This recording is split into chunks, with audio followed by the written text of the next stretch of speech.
하나님 말씀은 시편 85편입니다. 오늘 본문 시편 85편은 신년을 이야기하고 있습니다. 신년에 대해서는 지난번에도 간략하게 설명을 드린 바가 있습니다만은 하나님께서 우리들에게 아담의 범죄 이후에 등에 땀이 흘러야 땅에서 먹을 것을 낼 것이다, 이렇게 말씀을 하셨습니다. 그래서 이제 사람들은 늘 땅을 갈면서 땅에서 어떤 그 음식물을, 소산을 내도록 이제 하는 그런 역할을 해야만이 우리가 먹을 것을 구하게 되는 그런 삶을 우리들이 이제 살게 되었습니다. 그런데 사실 이 일이 사실은 어렵죠. 힘듭니다. 사람이 먹고 사는 일을 하는 것, 먹고 살기 위해서 일을 하는 것만큼 어려운 일은 없지요. 해서 사람들은 늘 그 노역 가운데에서 어려워하고 노역 가운데서 힘들어하는 것이 사람의 본 모습입니다. 그런데 하나님께서는 우리들에게 그러한 가운데에서라도 하나님의 하나님됨을 잊지 말지어다. 이것을 위해서 우리들에게 먹고 사는 문제에만 급급할 것이 아니라 일주일에 하루만큼은 하나님을 생각을 하고 하나님을 기억을 해라. 그리고 내가 6일간의 삶이 내 힘으로 살아온 것이 아니라 내 능력으로 살아온 것이 아니라 하나님의 돌보심으로 말미암아 그리 된 것에 대해서 너희들은 깨달아 알지어다. 주의 은택을 맛보아 알지어다. 이렇게 하나님께서는 사람들에게 요구하고 계십니다. 해서 일주일에 한 번 쉬는 안식일, 주일은 사람을 위한 주일이 결코 아니다 하는 것입니다. 주일은 하나님을 위한 주일이고 하나님의 은혜를 베풀어 주신, 하나님께서 사람에게 주시는 은혜일 뿐이지 우리가 누릴 우리들의 권리는 아니다라고 하는 것입니다.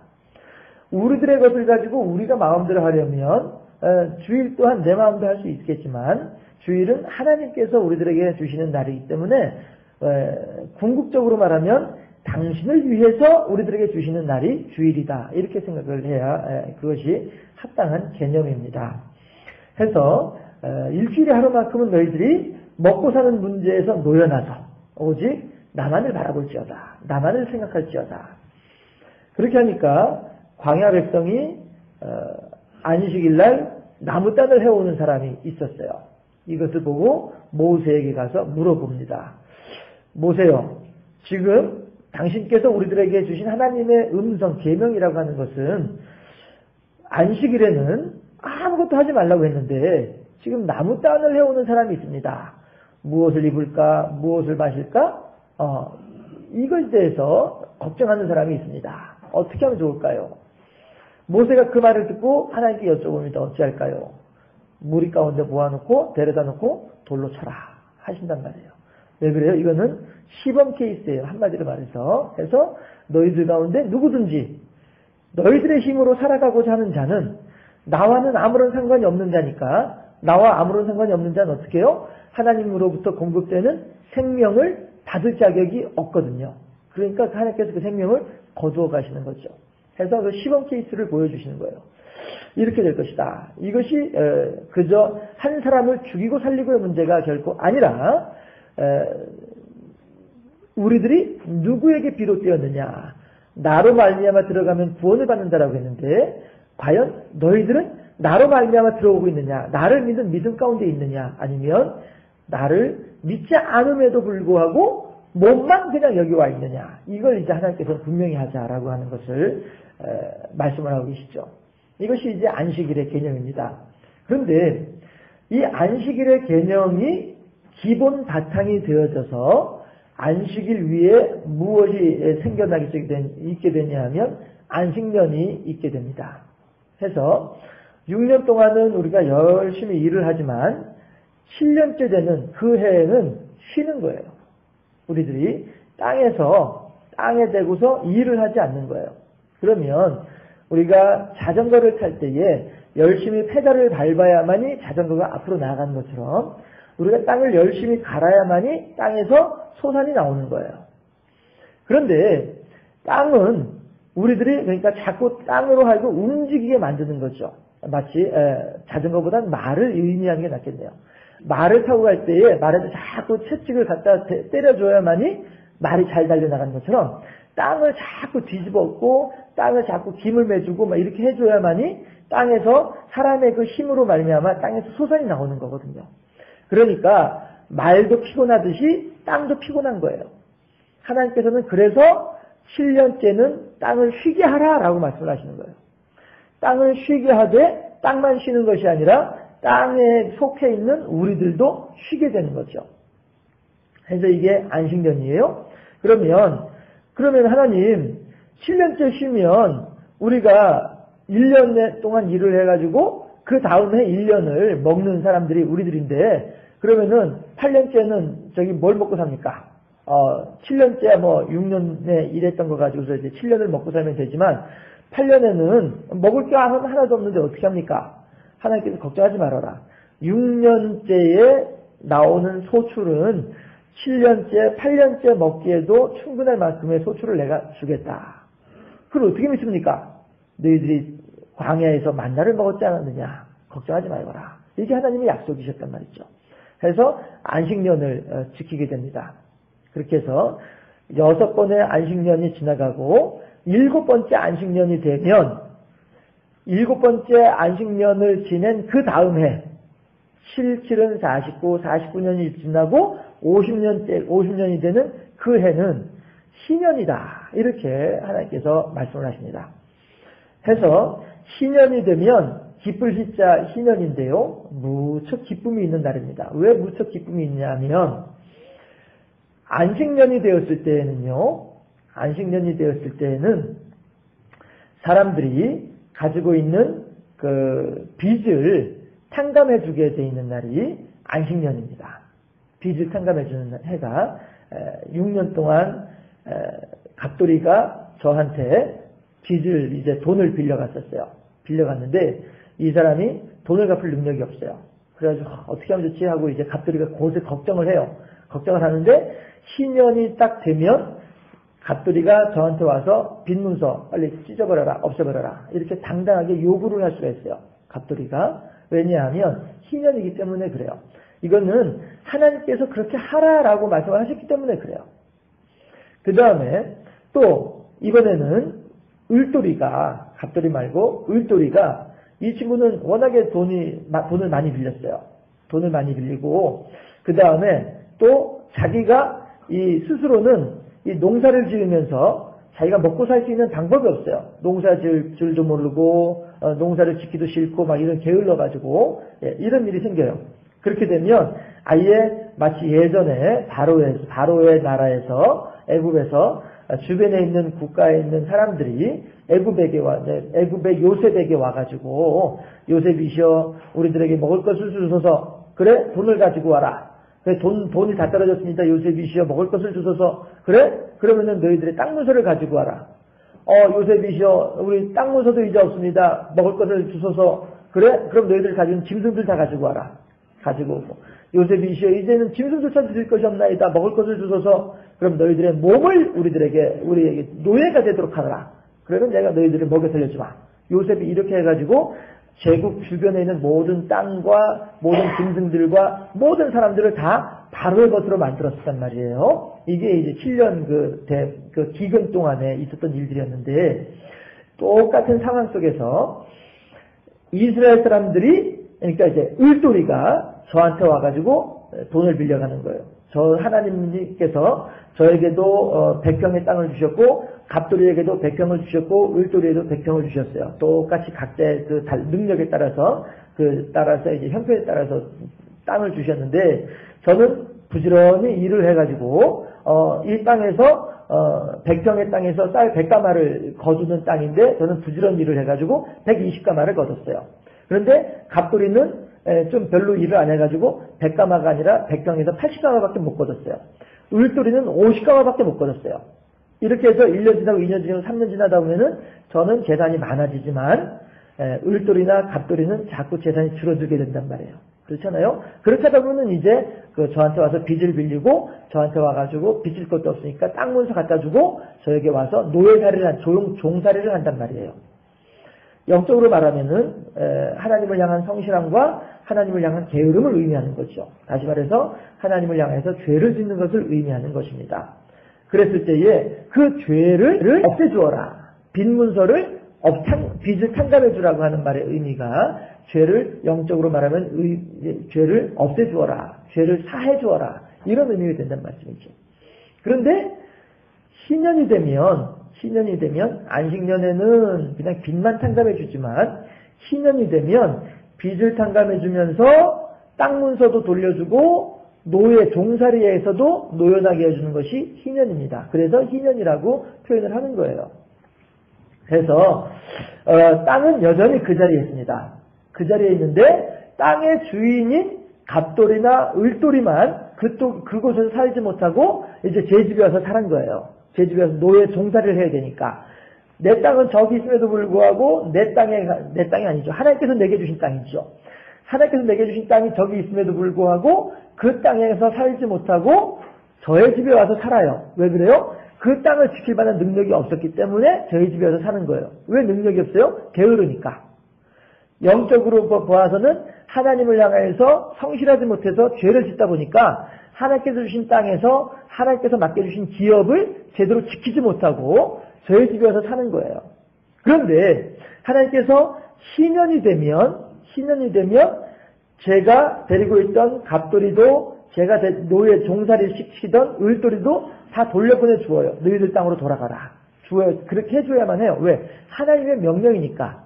그럼 그들은 이제 가가지고 다시 그들도 백평이고 여기도 백평이고 저도 백평이에요. 다시 시작을 하는 거예요. 자, 준비됐지? 준비 땅 해가지고 51년째가 되면 다시 이 사람들은 또 자기의 기업에서 일을 하고 이 사람들은 여기서 자기 기업에서 일을 하고 저는 또 제 기업에서 일을 하는 거예요. 똑같이 이제 조건이 또 똑같아졌어요. 거기 다시 시작을 하는 거예요. 그러나 저는 여전히 100평 땅에서 120가마를 만들어내고 저 갑돌이는 여전히 100평 땅에서 80가마밖에 못 만들어내고 여전히 을돌이는 100평 땅에서 50가마밖에 못 만들어내는 이 일들이 여전히 반복된다 하는 거예요. 해서 희년이 반복되고 하나님께서 희년을 자꾸 우리들에게 선포하는 이유는 우리들의 인간의 나약함과 죄성을 얘기하는 것이죠. 그러면서 하나님께서는 뭘 말씀하세요? 그럼에도 불구하고 너희들은 하나님을 향하여서 성실해지기를 바라시는 하나님의 마음인 거예요. 한 번 실패하고 두 번 실패했음에도 불구하고 하나님은 여전히 그 사람에게 기대를 걸으시는 거예요. 야, 대체 저 인간은 내가 그렇게 도와줬는데도 아직까지도 일어나지 못해? 저 인간은 포기해야 돼. 저건 사람 안 될 인간이야. 이렇게 사람들은 생각할지 모르지만 그러나 하나님은 그럼에도 불구하고 끝까지 그에게 소망을 주시고 끝까지 그에게 희망을 주시는 분이 하나님이시다 하는 거예요. 그래서 그래, 야, 아니야, 한 번만 더 해보자. 내가 한 번만 더 기회를 줄 테니까 한 번만 더 해봐봐 해서 죄를 이기고 나에 대한 믿음을 간직하면서 나와 더불어서 나와 함께하는 그런 삶을 살았으면 좋겠다 라고 하는 것이 하나님의 의미이고 뜻이고 희년이다 하는 거예요. 해서 희년이 되면 나는 저 사람에게, 그러니까 이제 갑돌이는 저에게 아무리 많은 빚이 있다 할지라도 저는 그 빚을 다 탕감해 줘야만 하고 또 그가 아무리 많은 땅 문서를 저에게 맡겼다 할지라도 저는 그 땅 문서에 대해서 욕심을 가지면 안 되고 다시 돌려주어야만 해요. 그 사람이 아무리 부지런하게 일을 잘하는 그런 종이라 할지라도 그 종을 제 욕심을 따라서 데리고 있으면 안 되고 놓아줘야만 해요. 이게 하나님의 법이에요. 해서 그 땅은 여전히 거기 있다고 했었죠. 떠나왔던 사람이 다시 그 땅으로 돌아가는 것이 이것이 희년이에요. 오늘 본문에서 지금 그 희년을 이야기하고 있는 거예요.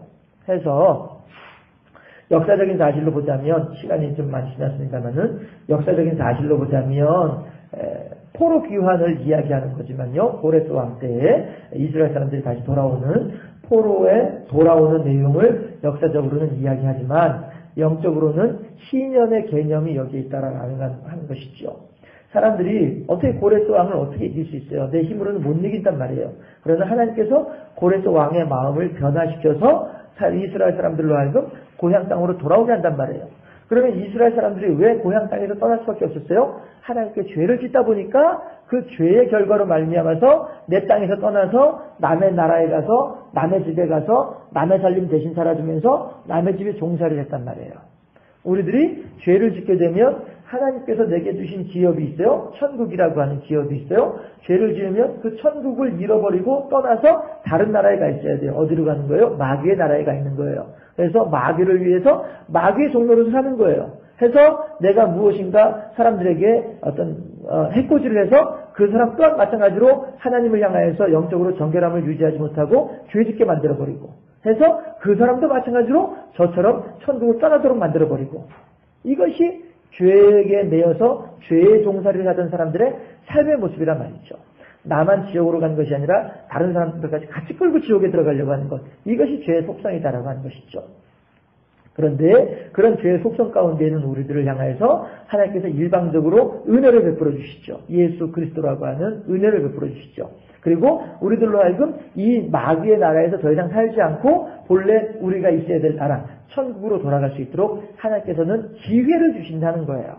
그러면 천국에 갈 수 있는 기회를 주셔서 천국에 우리가 다시 시작할 수 있는 기회를 주셨으면 여기서 우리가 열심히 부지런히 잘 해가지고 아까 말씀 표현한 대로 백경 땅에서 백가마를 거둘 수 있는 그런 성실함과 진실함을 가지고 하나님과 같이 지내야만 할 텐데 사람들은 그렇지 못하다는 거죠. 또다시 죄를 짓고 했다가 하나님께서 다시 또 돌이키시면 또다시 죄를 짓고 또 떠나가고 하는 것이 사람인데 하나님은 그럼에도 불구하고 끊임없이 사람에게 은혜를 베풀어 주시고 사람에게 사랑을 베풀어 주신 분이 하나님이다 하는 내용이 이제 5절부터 그 뒤에 쭉 이제 나오게 되는 것이고 12절 13절 말씀이 또 우리들에게 가장 중요한 의미를 가지고 있지 않나 싶습니다.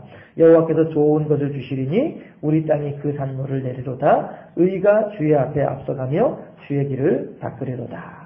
시온의 대로를 닦는 내용에 대해서는 어떻게도 말씀드렸었죠? 예, 하나님께서 우리들로 하여금 하나님을 향하여서 달려나아갈 수 있는 길을 만들어주고 계시고 그 길로 편리하게 보다 더 쉽게 하나님께로 갈 수 있도록 그렇게 인자와 자비로 우리들을 부르고 계신 분이 하나님이시다. 모든 좋은 것을 더해 주시면서 그렇게 우리들을 부르신 분이 하나님이시다. 그러므로 이제 우리들은 어떤 그 신년을 이제 말씀드렸던 것처럼 어떤 우리들의 어떤 불성실함과 하나님을 향해서 짓는 죄로 말미암아서 나만 그쪽으로 가는 것이 아니라 다른 사람들까지도 시험에 들게 하고 그 사람들조차도 어떤 하나님으로부터 멀어지게 만드는 그런 일들을 하는 죄에 매여서 죄의 종로를 취하는 우리들의 삶의 모습을 다시 한번 살펴보면서 하나님께서 그럼에도 불구하고 우리들에게 기회를 주시고 우리들에게 은혜를 주시고 우리들에게 사랑을 베풀어 주시는 이 하나님의 사랑의 마음을 깊이 깨달아서 더욱더 그 하나님을 사랑하고 그래요. 하나님, 제가 할 수 있는 만큼은 하나님의 영광을 위해서 그렇게 살아갔으면 좋겠습니다. 제가 할 수 있는 만큼은 제게 주신 기업을 잘 가꾸면서 잘 유지하면서 그곳에서 하나님과의 관계를 그렇게 잘 유지하면서 천국의 삶을 살았으면 좋겠습니다. 이런 소망 가운데에 하나님을 기쁘시게 하고 하나님을 영화롭게 하는 오늘도 하나님께서 우리들로 하여금 당신께서 우리들에게 주신 우리들의 기업으로 돌아가게 하시는 그 하나님의 은혜를 그래 너 다시 한번 해보자. 내가 다시 한번 기회 줄게. 다시 한번 해보자. 이 은혜를 이 사랑을 만끽하는 가운데 더욱더 하나님을 기쁘시게 하고 어제보다는 그래도 오늘이 하나님을 더 영화롭게 하고 어제보다는 오늘이 그래도 더 하나님께서 합당한 모습으로 변화되어지는 그런 아름다운 하나님의 사람으로 성숙되어지는 우리 모두 될 수 있기를 주의 이름으로 축원합니다. 기도하겠습니다. 아버지 하나님 참으로 거센 바람이 지나갔습니다. 하나님께서 그럼에도 불구하고 우리들을 지켜주시고 돌봐준 줄로 믿사오니 감사하옵나이다. 이렇듯 하나님의 은혜가 아니고서야 우리가 어찌 단 하루인들 단 한시인들 살아갈 수 있겠나이까. 오늘도 하나님께서는 시편 85편 말씀을 통하여 하나님의 무조건적인 은혜와 사랑으로 말미암아 우리들이 아무리 많은 죄를 짓고 우리들이 아무리 많은 잘못을 하나님께 범했다 할지라도 하나님께서는 한 번 더 기회를 주시고 하나님께서는 한 번 더 소망을 우리들에게 두시며 한 번 더 우리들에게 하나님의 은혜와 자비를 베풀어 주시는 것을 본문 말씀을 통하여서 알게 해주시니 감사하오니 하나님이시 이제 우리들은 그 하나님의 사랑과 은혜를 따라서 더욱더 하나님 기쁘시게 하는 삶을 살게 하시고 하나님의 베풀어 주신 사랑을 따라서 더욱더 하나님을 영화롭게 하는 삶을 살게 하시며 모든 좋은 것을 주기를 기뻐하시는 하나님의 사랑 가운데에서 더욱더 복되고 아름다운 삶을 살아가는 우리 모두가 될 수 있도록 인도하시고 역사하여 주시옵소서. 감사합니다. 영광 받아 주시옵시고 예수 그리스도 이름으로 기도하옵나이다. 아멘.